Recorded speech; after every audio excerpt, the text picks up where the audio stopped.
Alors, la question que tu posais, c'est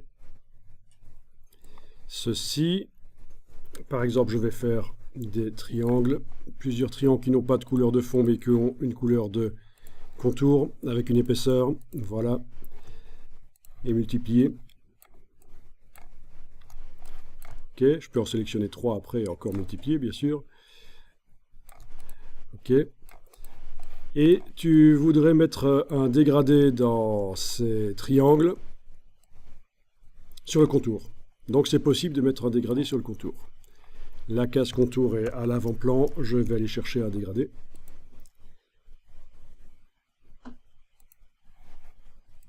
Voilà, un dégradé. Et tu voudrais pouvoir utiliser l'outil dégradé ici pour tracer à travers tout, pour faire ce qu'on a fait tout à l'heure sur les formes. Sauf que ça ne marche pas, c'est pas possible.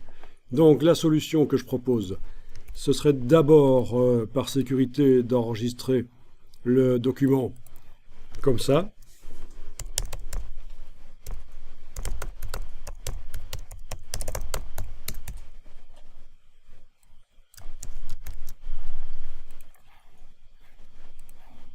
Tout de suite après, je vais l'enregistrer encore une fois pour être certain de ne pas écraser la version 1 par erreur.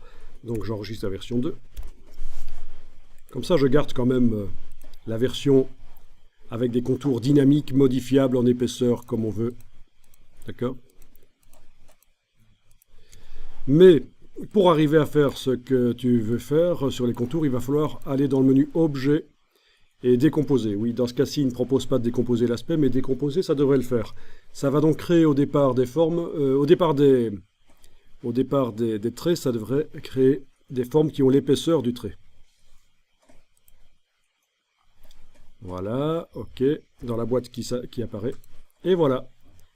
Donc à la place du trait original du triangle, j'ai une espèce de triangle à trous.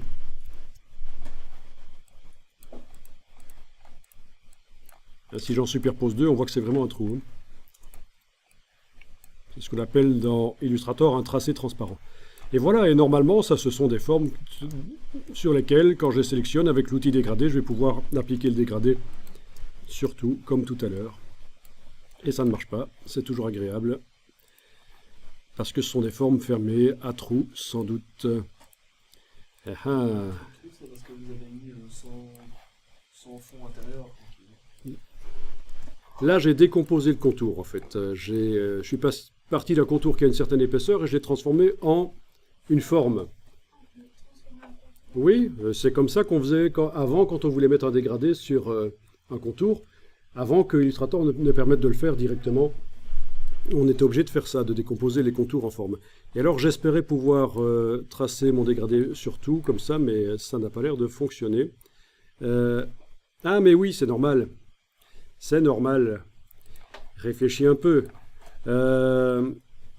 Maintenant, dans la palette des outils, ça doit être le fond qui est en avant-plan, puisque ce sont des formes.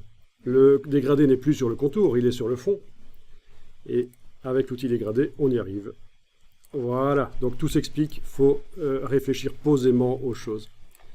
Donc je répète, allez, je vais répéter. Je vais faire une forme.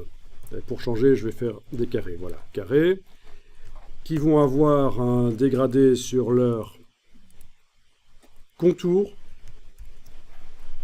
Je donne une épaisseur au contour. Voilà. J'applique un dégradé que je choisis. Ok, on va dire ça c'est bon. Je vais dupliquer le carré. Au passage, regardez cette petite astuce pour dupliquer, parce que je ne l'ai pas montré juste avant. Avec la flèche noire, touche Alt, je déplace. Si je fais maintenant CTRL D sur le PC ou commande D sur le Mac, ça duplique. D'accord? Ça recommence la dernière transformation qui a été faite. À l'infini, bien sûr. Je resélectionne maintenant tout ma rangée de carrés. Avec la touche Alt, je les déplace vers le bas. Je vais à nouveau faire CTRL D sur le PC, commande D sur le Mac, et voilà. Intéressant. Alors, Ils sont plus grands que mon plan de travail, mais c'est pas grave, le plan de travail, je vais l'agrandir en activant l'outil plan de travail. De toute façon, ce n'est qu'une référence. Oups, annulé. Il faut vraiment prendre la poignée là. Et il veut pas. Misère, je zoome. Mais c'est justement parce que... Voilà. Ok, allez, il travaille sur ce plan. Là. Donc ce n'est qu'une référence, le plan de travail. Alors, outil plan de travail. Ok, je vais le prendre par là au-dessus. Là, il veut bien, oui. Voilà, je l'agrandis. Donc ce n'est plus un A4, mais c'est pas grave parce que de toute façon, à la fin, je passe tout dans InDesign. Mon but ici, c'est d'avoir du blanc derrière tous mes carrés, en fait. Voilà. Voilà, je quitte l'outil plan de travail. Donc c'est juste un petit rappel qu'on avait vu le premier jour. Le plan de travail, on peut l'agrandir comme on veut. Ce n'est qu'une référence visuelle. Et ça se fait donc avec l'outil plan de travail.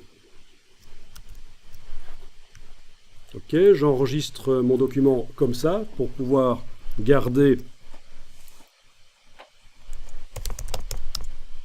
mes carrés avec des contours dont l'épaisseur est modifiable, parce que ce sont des vrais contours. Vous voyez ce que je veux dire? Si je les sélectionne et que je vais dans la palette contours, fenêtre contours, j'arrive encore à modifier l'épaisseur des contours là. Pas de problème. Donc c'est ce document-là que j'ai enregistré sous le nom dégradé sur contour carré 01. Par sécurité, j'enregistre une deuxième fois en changeant légèrement le nom. Comme ça, je suis certain que par erreur, je ne vais pas écraser la version 1, puisque je suis en train de travailler sur la version 2. Bonne astuce, souvenez-vous de ça. Et si je veux pouvoir mettre un dégradé qui apparaît à travers tous les carrés, pour l'instant c'est un dégradé sur chaque carré, mais je veux un dégradé qui apparaît à travers tous les carrés, comme si c'était une espèce de fenêtre sur un dégradé. On avait vu qu'on doit utiliser l'outil dégradé et tracer à travers tout, sauf que ça ne marche pas. Donc je suis obligé de transformer l'épaisseur du contour en une forme. Et ça se fait par le menu Objet, Décomposer. Il y a une boîte qui arrive sur l'écran, elle est là. Voilà à quoi elle ressemble. Donc en fait c'est le contour que je décompose. Il n'y a pas de fond sur ces carrés-là, donc que ça reste coché ou pas, ça n'a pas d'importance. C'est le contour qui va être décomposé. Ok. Et voilà. Ce n'est plus un contour, c'est devenu une forme à trou dans ce cas-ci, puisque c'était une forme fermée avec un trou au milieu. Donc c'est vraiment une forme à trou. Voilà, avec vraiment un trou. Si on le superpose à un autre, on voit. C'est particulier dans Illustrator, c'est ce qu'on appelle un tracé transparent. Mais si j'avais fait ça sur une forme ouverte, j'aurais pas de trou forcément. Mais enfin, le principe elle-même, ça m'a créé des formes. Là, pour modifier l'épaisseur du trait, ça va être difficile maintenant. On est d'accord. Donc, je sélectionne tout. CTRL A sur le PC, commande A sur le Mac. Et il faut absolument que j'active la case de fond, parce que le dégradé est là maintenant, il n'est plus sur le contour, il est sur le fond, puisque ce sont des formes. Ce ne sont plus des épaisseurs, ce n'est plus du contour, c'est des fonds en fait. Avec l'outil dégradé, je vais tracer à travers tout, et ce que tu voulais faire fonctionne. Voilà. Extraordinaire. Ah, il y a encore moyen d'améliorer. Je vais les sélectionner tous. Objet associé, je veux dire visuellement amélioré. Je les ai tous sélectionnés, j'ai fait objet associé, j'obtiens donc un groupe. Voyons un peu ce qui se passe si sur le groupe, je vais aller mettre sur le groupe une petite ombre portée. On n'a pas encore testé ça. Effet spécial ombre portée. Vous allez pouvoir faire en sorte qu'ils se détachent un peu de leur fond. Alors ça calcule.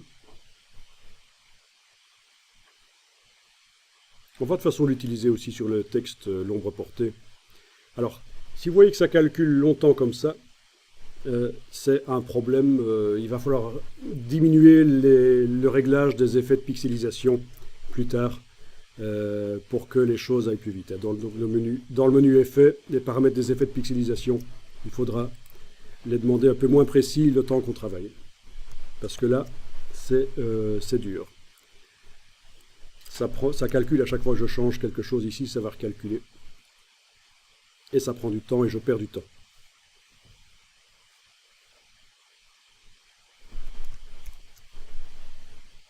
Ok. Vous voyez, comme on perd du temps, c'est pas permis ça. C'est pas permis de perdre du temps comme ça. Je vais aller dans la palette aspect. L'ombre portée est sur le groupe. C'est mon groupe qui est sélectionné, l'ombre portée là. Je vais quand même aller demander dans les effets de pixelisation. Menu effets, paramètres des effets de pixelisation. Je vais aller demander de réduire ça. On va demander du 72 pixels par pouce. Ce sera beaucoup plus léger à calculer pour Illustrator. Voilà. Vous voyez? Rien que le fait d'être passé en 72 pixels par pouce, il a réussi à me rendre rapidement les ombres. Bon, ça c'était les ombres. De toute façon, vous inquiétez pas, je vous montre ça rapidement, mais on va de toute façon les retravailler. On va retravailler avec les ombres. Ah, c'est quand même beaucoup plus rapide en ayant les paramètres des effets de pixelisation à 72 pixels par pouce au lieu de 300. Évidemment, si on zoome sur l'ombre, on va voir qu'elle est pixelisée. Vous le voyez là. Mais c'est pas grave parce que avant d'utiliser le document réellement ailleurs, je vais remonter les effets de pixelisation à 300 pixels par pouce, 600 s'il faut, juste avant d'enregistrer et l'utiliser ailleurs. Mais en attendant, dans Illustrator, c'est rapide, ça va vite. Et vous voyez la différence au niveau du calcul entre 300 et 72. Voyons un peu ça. On compare. 72 pixels fois 72, ça fait sur une distance d'un pouce carré 5184 pixels à calculer. Et si je suis en 300 pixels par pouce, 300 fois 300, ça fait 90 000.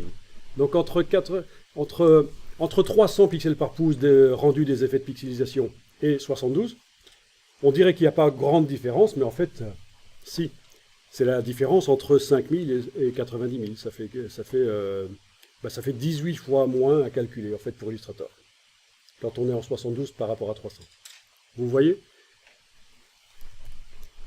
Parce qu'en fait, les effets de pixelisation ici, quand on vous parle de pixels par pouce, on parle de pouces linéaires.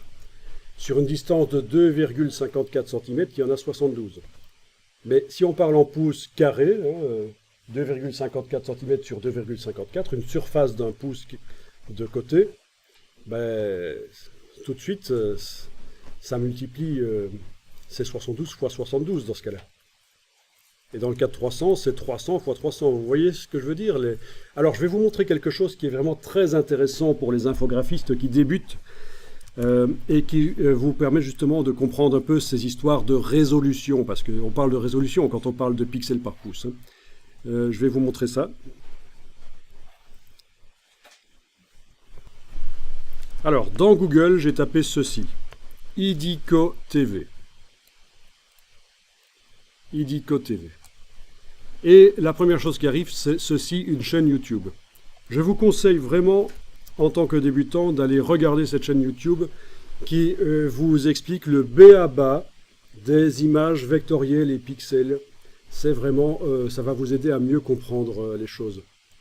Donc, par exemple ici, c'est des petites capsules de quelques minutes. J'ai pas mis le son, hein, mais vous voyez ici qu'il vous parle de la dimension des images. Mais attention, quand on parle de dimension d'image en infographie, on parle de plusieurs choses. Ça peut être la taille de l'image en centimètres, ça peut être la définition de l'image, c'est-à-dire combien de pixels compose l'image en largeur et en hauteur. Ça peut être la résolution, c'est-à-dire quelle est la densité de pixels sur une distance d'un pouce, 2,54 cm. Ça, il vous explique, ça va vraiment vous aider. Et il y a même une quatrième taille, c'est la taille du fichier, bien entendu, mais il n'en parle pas ici. Donc, ça va vous éviter des problèmes. C'est vraiment la grammaire des images numériques, c'est la base. Ils ont quand même une trentaine de capsules comme ça sur différents thèmes. Je vous invite vraiment à les lire. Moi-même, quand j'étais débutant, YouTube n'existait pas. C'était en 92 que j'ai commencé l'infographie, donc ça n'existait pas YouTube. Mais je suis tombé sur des documents dans des livres qui expliquaient justement ces notions-là de base. Parce qu'on rencontre parfois des infographistes, des étudiants qui viennent d'être diplômés, même qui font des choses super dans les logiciels, et puis au dernier moment, ils font une mauvaise manipulation à l'exportation, et leur image qui était très bien sur leur écran devient pixelisée à la sortie. C'est dommage, parce qu'ils n'ont pas compris certaines notions, la résolution, la différence entre la définition d'une image et la résolution, ils ne connaissent pas. Vous allez connaître. Quand je vais vous expliquer InDesign, on va en parler. Parce que je pense que c'est super important. Donc voilà, IDCode TV, je vous conseille vraiment de voir ça.